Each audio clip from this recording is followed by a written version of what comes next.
Hello everyone, प्रयास UPPCS. Friends, आज की वीडियो में हम बात करेंगे कंप्लीट मौर्य साम्राज्य की और मौर्य युग की। तो चलिए शुरू करेंगे। वीडियो शुरू करने से पहले अगर आप हमारे यूट्यूब चैनल पर पहली बार हैं तो चैनल को सब्सक्राइब कर लीजिएगा, वीडियो को लाइक कर दीजिएगा एंड शेयर करिए, एंड जो भी आपके सजेशन हो उसे कमेंट बॉक्स में ज़रूर बताइएगा। सबसे पहले हम बात करेंगे मौर्य वंश के संस्थापक और उसके जो भी आगे के उत्तराधिकारी रहे। तो मौर्य वंश की स्थापना किसने की थी? चंद्रगुप्त मौर्य ने। चंद्रगुप्त मौर्य ने मौर्य वंश की स्थापना की। इनको मौर्य वंश का संस्थापक कहा जाता है और ये 322 से लेकर के 298 ईसा पूर्व तक रहे थे। चंद्रगुप्त मौर्य का शासन कब से कब तक रहा था? तो ये कई बार अरेंज करने को पूछ लिया जाता है या मैचिंग में भी दे देता है। तो 322 से लेकर के 298 ईसा पूर्व तक। ये ईसा पूर्व जरूर याद रखिए, ईसा पूर्व जो है ये ज़्यादा से कम की तरफ चलता है, तो ये इसलिए 322 से लेकर के 298 ईसा पूर्व तक रहे थे। उसके बाद चंद्रगुप्त मौर्य के पुत्र थे बिंदुसार। बिंदुसार का शासन रहा 298 से लेकर के 273 ईसा पूर्व तक। बिंदुसार का शासन कब से कब तक रहा? 298 से लेकर के 273 ईसा पूर्व तक बिंदुसार का शासन रहा। उसके बाद बिंदुसार के पुत्र, उसके बाद शासक हुए कौन? अशोक, जो कि बिंदुसार के पुत्र थे अशोक। इन अशोक का शासन रहा 273 से लेकर के 232 ईसा पूर्व तक। 273 से लेकर के 232 ईसा पूर्व तक जो है ये अशोक का शासन रहा। इसमें ये इसका वर्णन कहाँ पर? ये मास्किक का अभिलेख जो है ये अशोक का इम्पोर्टेंट है, और ये अशोक वर्धन का नाम इस कहाँ पर? पुराण में मिलता है। और ब्राह्मी लिपि जो है में इसको ये प्रियदर्शी कहा गया है, ब्राह्मी लिपि में किसको? अशोक को। नेक्स्ट बात करेंगे अशोक के उत्तराधिकारियों की। अशोक के उत्तराधिकारी कौन कौन थे? तो अशोक के उत्तराधिकारी थे दशरथ, जिनको कि ये बंधुपालित भी कहा जाता था। ये आजीवक धर्म के उपासक थे, ये आजीवक धर्म को मानते थे। इनका शासन रहा था 232 से लेकर के 224 ईसा पूर्व तक। नेक्स्ट जो शासक थे वो थे कौन? संप्रति। नेक्स्ट उत्तराधिकारी जो थे वो थे संप्रति, और ये जैन धर्म के उपासक थे। दशरथ किस धर्म के उपासक थे? ये आजीवक धर्म के उपासक थे। और संप्रति जो थे ये जैन धर्म के उपासक थे, और ये 224 से लेकर के 215 ईसा पूर्व तक रहे थे। और सालीसुक ये 215 से लेकर के 202 ईसा पूर्व तक रहे थे। नेक्स्ट थे देववर्मन। देववर्मन 202 से लेकर के 195 ईसा पूर्व तक रहे थे। और ये सतधन्वा 195 से लेकर के 187 ईसा पूर्व तक रहे थे। और मौर्य वंश के जो अंतिम शासन थे बृहद्रथ, ये अंतिम शासक थे मौर्य वंश के, और ये 187 से लेकर के 184 ईसा पूर्व तक शासन किया था इन्होंने। तो इनको सभी ये जो मौर्य वंश के संस्थापक हैं, मतलब मौर्य वंश के जितने भी शासक हैं, इनको एक सीक्वेंस में याद रखिए। सबसे पहले स्थापना किसने की थी? चंद्रगुप्त मौर्य ने की थी। उसके बाद उसका पुत्र जो है उसके पुत्र ने शासन किया बिंदुसार। उसके बाद शासन किसका रहा? अशोक का शासन रहा। और उसके बाद जो अशोक के उत्तराधिकारी थे उनका शासन आ गया। वैसे ये अभी तक पूछे नहीं गए हैं, लेकिन इनको मतलब याद कर लीजिए, ये जो है इनका सिक्वेंस, क्योंकि अब जितने भी क्वेश्चन पूछे जाते हैं तो काफ़ी डीप में पूछे जाते हैं, तो पूछे भी जा सकते हैं। अशोक के पहले जो है उत्तराधिकारी कौन हुए? दशरथ। उसके बाद संप्रति, फिर शालीसुक, फिर देववर्मन, फिर सतधन्वा, और फिर बृहदरथ, जो कि ये अंतिम शासक थे मौर्य वंश के। अंतिम ये मौर्य शासक थे। नेक्स्ट बात करेंगे चंद्रगुप्त मौर्य की। चंद्रगुप्त मौर्य जो कि ये 322 से लेकर के 298 ईसा पूर्व तक इन्होंने शासन किया था। मौर्य वंश की स्थापना की थी। चंद्रगुप्त मौर्य ने ये कौटिल्य नाम से विदित चाणक्य की सहायता से नंद वंश जो था, इस ये नंद राजवंश था, इसको नष्ट कर दिया था और मौर्य वंश की स्थापना की थी। ये चाणक्य की सहायता से नंद वंश को नष्ट करके मौर्य वंश की स्थापना की थी। और ये ब्राह्मण परंपरा है। इसके अनुसार पता चलता है कि चंद्रगुप्त की माता जो है शूद्र जाति की मुरा नामक स्त्री थी, जो नंदों के रनवास में रहती थी। मतलब इनकी जो माता थी, तो ये नंदों का जो नंदवंश, मतलब नंद वंश थे, इनका जो रनवास था उसमें ये रहती थी इनकी माता। ये ब्राह्मण परंपरा के अनुसार पता चलता है। आगे बात करेंगे जो ये बौद्ध परंपरा से पता चलता है। बौद्ध परंपरा से पता चलता है कि नेपाल की तराई से लगे गोरखपुर में मौर्य नामक क्षत्रिय कुल के लोग रहते थे, और इसी से ये चंद्रगुप्त इसी वंश के थे। तो ये चीज़ें याद रखिए, पूछे जा सकती हैं। नेपाल की तराई से जो है मतलब सटा गोरखपुर है, इसमें ये मौर्य नामक क्षत्रिय कुल के लोग रहते थे। और ये बौद्ध परंपरा से पता चलता है कि चंद्रगुप्त मौर्य जो थे वो इसी वंश के थे। आगे बात करेंगे सर्वप्रथम ये सर विलियम जोन्स जो थे, इन्होंने सर विलियम जोन्स ने ये सेंड्रोकोटस की पहचान किससे? चंद्रगुप्त मौर्य से की थी। विलियम, ये कई बार क्वेश्चन पूछा भी गया है, इंपॉर्टेंट है। सर विलियम जोन्स ने सेंड्रोकोटस की पहचान किसे चंद्रगुप्त मौर्य से की थी? आगे बात करेंगे, स्ट्रेबो के अनुसार चंद्रगुप्त मौर्य का एक उपनाम था जो पालीब्रोथम पाटलिपुत्र था, यह पटलिपुत्रक था। और मुद्रा राक्षस की यह रचना विशाखदत्त ने 9वीं सदी में की थी। मुद्रा राक्षस नाटक है, मोस्ट इंपॉर्टेंट है, कई बार पूछा गया है। तो इसकी ये रचना विशाखदत्त ने कब की थी? 9वीं सदी में की थी। और चंद्रगुप्त मौर्य ने ये व्यापक विजय प्राप्त कर प्रथम अखिल भारतीय साम्राज्य की स्थापना की थी। चंद्रगुप्त मौर्य थे, इन्होंने ये व्यापक विजय प्राप्त करके प्रथम अखिल भारतीय साम्राज्य इसकी स्थापना की थी। और ये जस्टिन नामक एक यूनानी लेखक थी, इनके अनुसार कहा जाता है कि चंद्रगुप्त ने अपनी ये 6 लाख की फौज से लगभग संपूर्ण भारत को जीत लिया था। आगे बात करेंगे, चंद्रगुप्त ने ये पश्चिमोत्तर भारत को सेल्यूकस की गुलामी से मुक्त करवाकर दोनों शासकों ने समझौता किया था, जिसमें सेल्यूकस ने जो है चंद्रगुप्त से कितने 500 हाथी लेकर उसे पूर्वी अफगानिस्तान, बलूचिस्तान और सिंधु के ये पश्चिम का क्षेत्र दे दिया था। तो ये कौन कौन सा इसको क्षेत्र दे दिया था? क्षेत्र याद रखिए, इंपॉर्टेंट है, क्योंकि अब मतलब जितने भी तो ये स्टेटमेंट वाले क्वेश्चन पूछे जाते हैं अधिकतर यूपीपीसीएस और यूपीएससी में। तो याद रखिए, ये कौन सा? पूर्वी अफगानिस्तान, बलूचिस्तान और सिंध का जो पश्चिमी क्षेत्र था। यहाँ पर मतलब कभी कभी कंफ्यूज करने के लिए पश्चिमी से उत्तरी भी कर सकता है, दक्षिणी भी कर सकता है। तो याद रखिए कौन सा दिया था? सिंधु का ये पश्चिमी क्षेत्र दे दिया था। ये सेल्यूकस जो था इसकी ये गुलामी से मुक्त करवा करके जो पश्चिमोत्तर भारत था इसको सेल्यूकस की गुलामी से मुक्त करवाया। और दोनों शासकों ने समझौता किया, जिसमें ये सेल्यूकस ने कितने? चंद्रगुप्त से 500 हाथी लिए थे, पूर्वी अफगानिस्तान, बलूचिस्तान और सिंधु का जो पश्चिमी क्षेत्र था उसको लिया था। और जो ये संधि हुई थी इसकी परिणाम स्वरूप सेल्यूकस ने अपनी पुत्री हेलेना का विवाह चंद्रगुप्त मौर्य के साथ कर दिया था। ये जो मतलब समझौता हुआ था, तो इसमें कहा गया था कि ये सेल्यूकस जो है अपनी पुत्री हेलेना का विवाह किससे? चंद्रगुप्त मौर्य के साथ करेगा। तो ये हेलेना का विवाह चंद्रगुप्त मौर्य के साथ कर दिया गया था। और इस वैवाहिक संबंध का विस्तृत उल्लेख किसमें मिलता है? ये जो वैवाहिक संबंध है इसका उल्लेख एपियानस में मिलता है। केवल एकमात्र ये मतलब ग्रंथ है जिसमें एपियानस, इसमें ये इसका विस्तृत उल्लेख मिलता है। ये सेल्यूकस और हेलेना के, ये सेल्यूकस की पुत्री जो हेलेना थी इनके और ये चंद्रगुप्त मौर्य के विवाह का। आगे बात करेंगे, चंद्रगुप्त ने विशाल साम्राज्य स्थापित कर लिया था, जिसमें संपूर्ण बिहार, उड़ीसा और बंगाल के बड़े भागों के अतिरिक्त जो उत्तर पश्चिमी भारत और दक्कन भी शामिल थे। चंद्रगुप्त ने मतलब काफ़ी एक बड़ा साम्राज्य स्थापित कर लिया था, जिसमें ये बिहार, उड़ीसा और बंगाल के अलावा जो भी क्षेत्र थे पश्चिमी और ये उत्तर पश्चिमी भारत और दक्कन का क्षेत्र भी इसमें शामिल था। अब बात करेंगे इसके प्रशासनिक संगठन की। इसका प्रशासनिक संगठन कैसा था? तो इसके प्रशासनिक संगठन में जो मगध साम्राज्य था, मगध साम्राज्य के उत्कर्ष की जो परंपरा ये हर्यक वंशीय बिंबिसार के समय में प्रारंभ हुई थी और चंद्रगुप्त मौर्य के समय में वह चरमोत्कर्ष थी। ये चंद्रगुप्त मौर्य में ये हर्यक वंशीय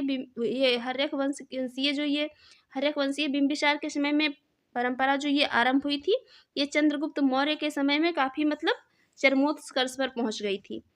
आगे बात करेंगे, मौर्यों ने बहुत ही विस्तृत प्रशासन तंत्र स्थापित किया था। इनका मतलब जो मौर्यों का प्रशासन तंत्र था ये काफ़ी डेवलप हो गया था, काफ़ी इन्होंने डेवलपमेंट कर लिया था प्रशासन तंत्र में।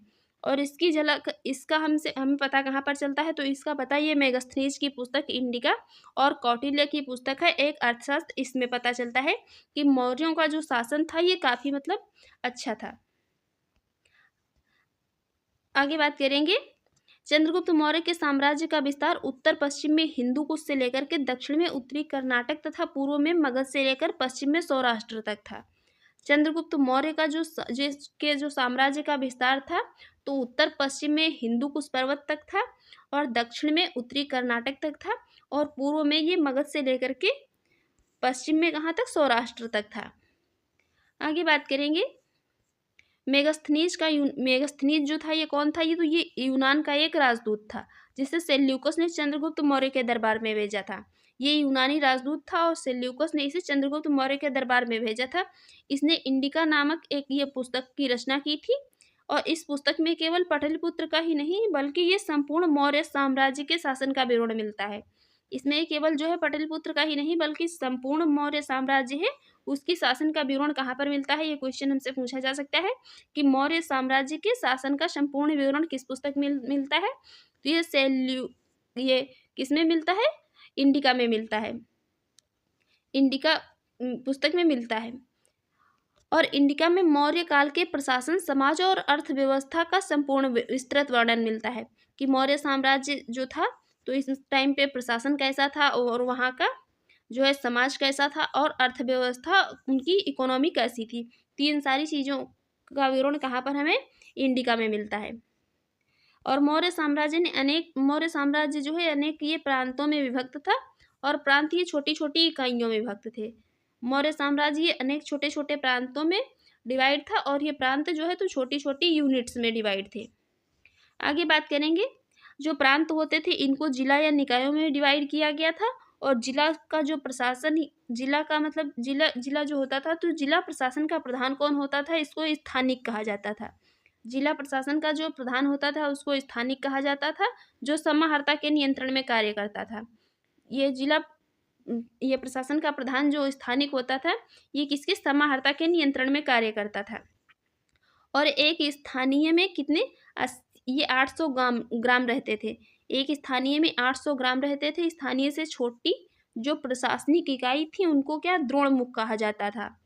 ये इम्पोर्टेंट है, याद रखिए। जो स्थानीय से छोटी इकाई, छोटी प्रशासनिक इकाइयाँ होती थी उनको क्या, द्रोणमुख कहा जाता था, जिसमें कितने 400 गाँवों को सम्मिलित किया जाता था। स्थानीय में कितने 800 गाँव सम्मिलित होते थे और द्रोणमुख में कितने, ये 400 गाँवों को सम्मिलित किया जाता था।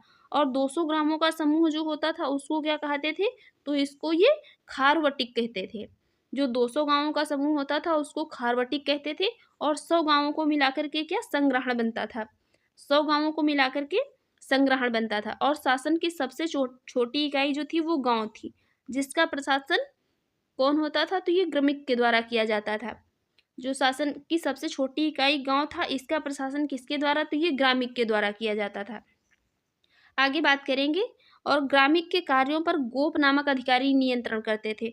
जो ग्रामिक होते थे, जो सबसे छोटी प्रशासन मतलब जिसका सबसे छोटी इकाई जो होती थी गांव, और इसका ये प्रशासन कौन, ग्रामिक देखता था। और ग्रामिक के जो कार्य होते थे उन पर नियंत्रण कौन करता था, उन पर नियंत्रण करता था गोप। और एक गोप की जिम्मेदारी कितनी होती थी, ये 10 गाँवों की होती थी।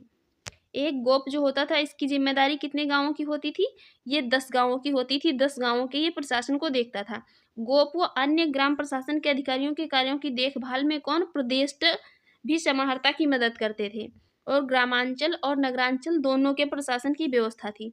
ये जो गाँव और नगरों दोनों के प्रशासन की व्यवस्था थी।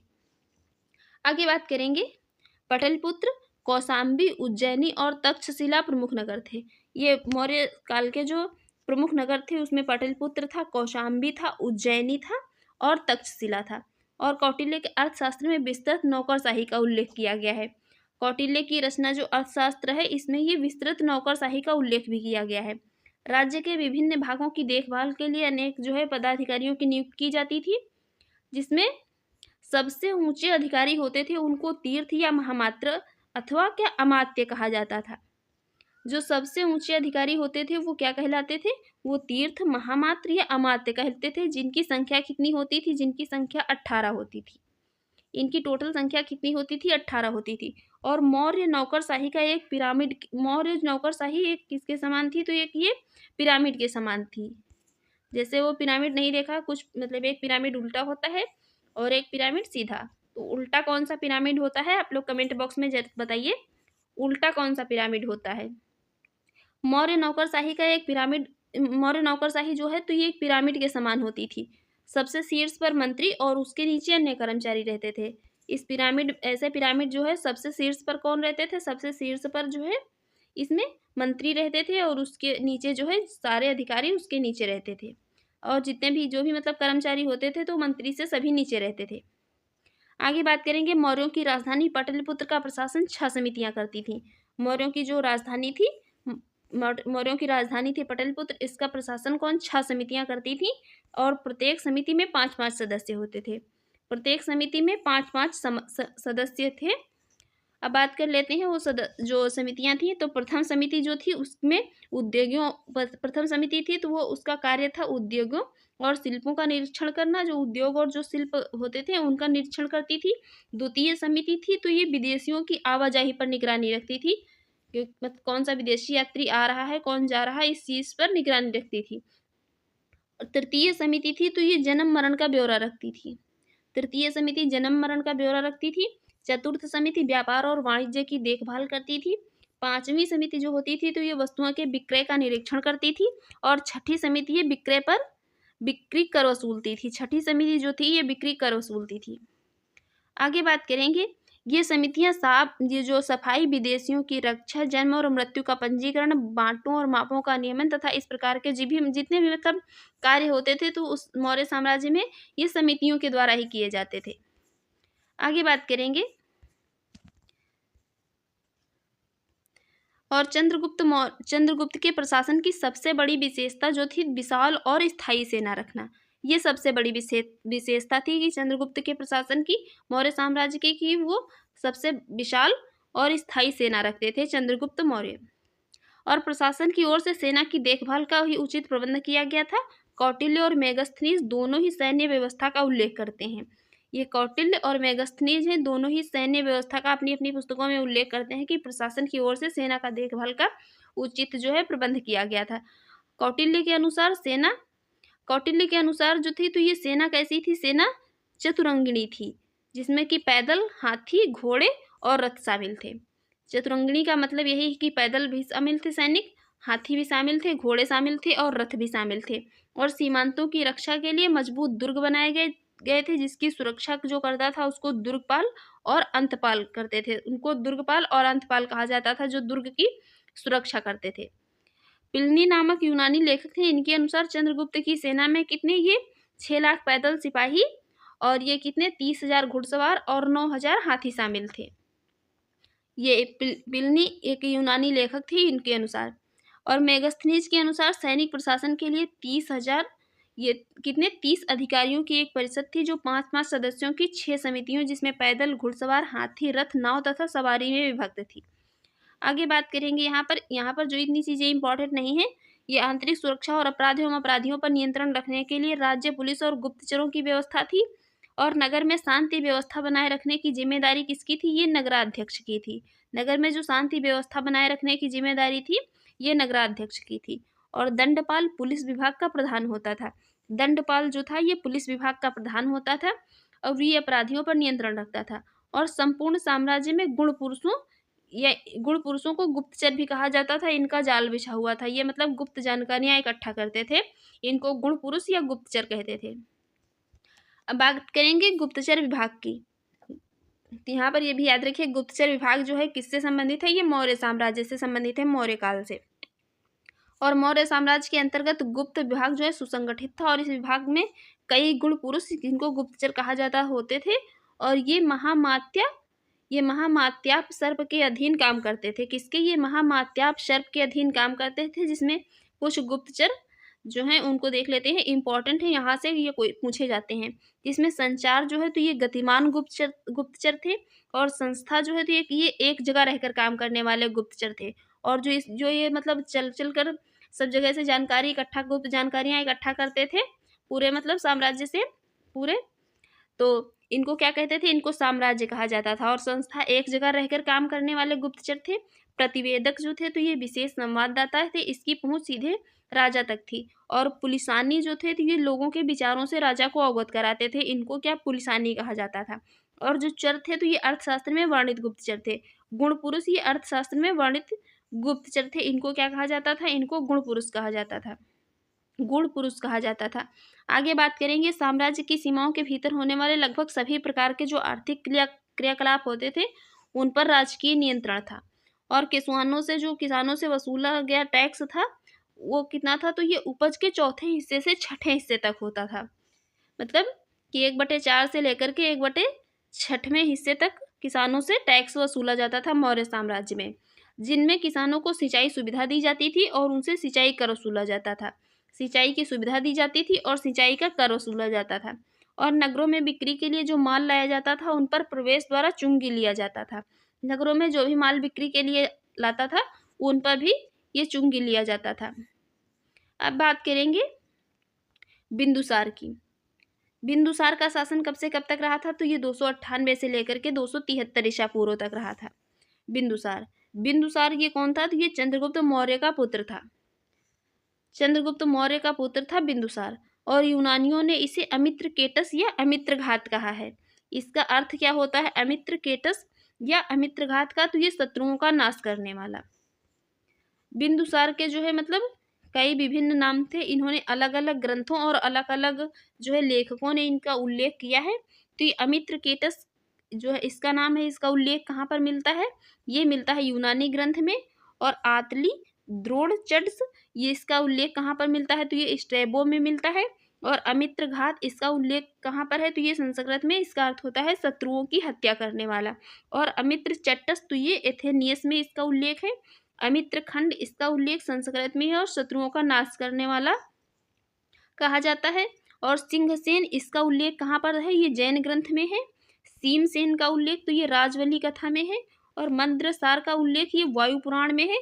और बिंदुपाल इसका नाम था, इसका उल्लेख कहाँ पर है? कि ये चीन साहित्य है फाटमेन चुलीन। फाटमेन चुलीन है कि ये बिंदु इसका कि ये बिंदुसार का है कि ये बिंदुपाल भी नाम था। ये चीन साहित्य है, इसमें मिलता है। तो ये मतलब इतने इम्पॉर्टेंट नहीं है, बाकी ये एक बार पढ़ लीजिए, अच्छे से देख लीजिए, पूछे जा सकते हैं। आगे बात करेंगे बिंदुसार ये आजीवक संप्रदाय को मानता था। ये आजीवक संप्रदाय को मानता था और बिंदुसार के दरबार में पिंगलवास नामक एक भविष्य वक्ता भी रहते थे जो आजीवक संप्रदाय से संबंधित थे। और बिंदुसार की सभा में कितने 500 सदस्यों वाली एक मंत्री परिषद थी। बिंदुसार जो था तो इसकी सभा में 500 सदस्यों वाली एक मंत्री परिषद थी जिसका प्रधान कौन होता था? इसका प्रधान था खल्लाटक। इसका प्रधान कौन था? खल्लाटक था। और बिंदुसार ने ये मैत्रीपूर्ण पत्र व्यवहार में सीरिया के शासक थे एंटियोकस।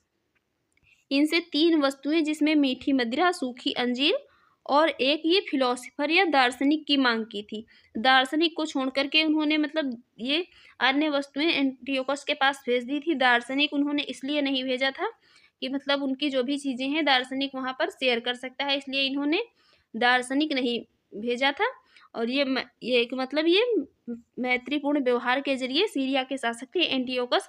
इससे ये बिंदुसार ने 3 चीज़ों की मांग की थी, मीठी मदिरा, सूखी अंजीर और एक फिलोसफर। तो उन्होंने मीठी मदिरा और अंजीर भेज दी थी, फिलोसफर नहीं भेजा था। आगे बात करेंगे बिंदुसार ने सुदूरवर्ती दक्षिण भारतीय क्षेत्रों को जीतकर मगध साम्राज्य में सम्मिलित कर लिया था। जितने भी ये दक्षिण भारतीय क्षेत्र थे उनको जीत करके बिंदुसार ने मगध साम्राज्य में मिला लिया था। और सीरिया के शासक थे एंटियोकस। एंटियोकस प्रथम ने डायमेकस नामक व्यक्ति को बिंदुसार के राज दरबार में राजदूत के रूप में भेजा था। तो ये डायमेकस जो है कि ये मतलब डायमेकस ये किसके दरबार में आया था? तो ये बिंदुसार के दरबार में आया था। सीरिया के शासक एंटियोकस प्रथम ने भेजा था। आया किसके? बिंदुसार के दरबार में था डायमेकस। और मिस्र के शासक फिलाडेल्फस टालेमी द्वितीय ने किसको भेजा था? तो ये डायोनीसियस नामक राजदूत को किसके? अशोक के दरबार में भेजा था। तो ये याद रखिए, मोस्ट इंपॉर्टेंट है। ये एंटियोकस प्रथम ने डायमेकस को किसके? बिंदुसार के दरबार में भेजा था। और मिस्र के शासक थे फिलाडेल्फस, इन्होंने फिलाडेल्फस टालेमी द्वितीय ने किसको? ये डायनोसियस ये राजदूत को किसके? अशोक के दरबार में भेजा था। और बिंदुसार की मृत्यु कब हुई थी? तो ये 273 ईसा पूर्व के लगभग में बिंदुसार की मृत्यु हो गई थी।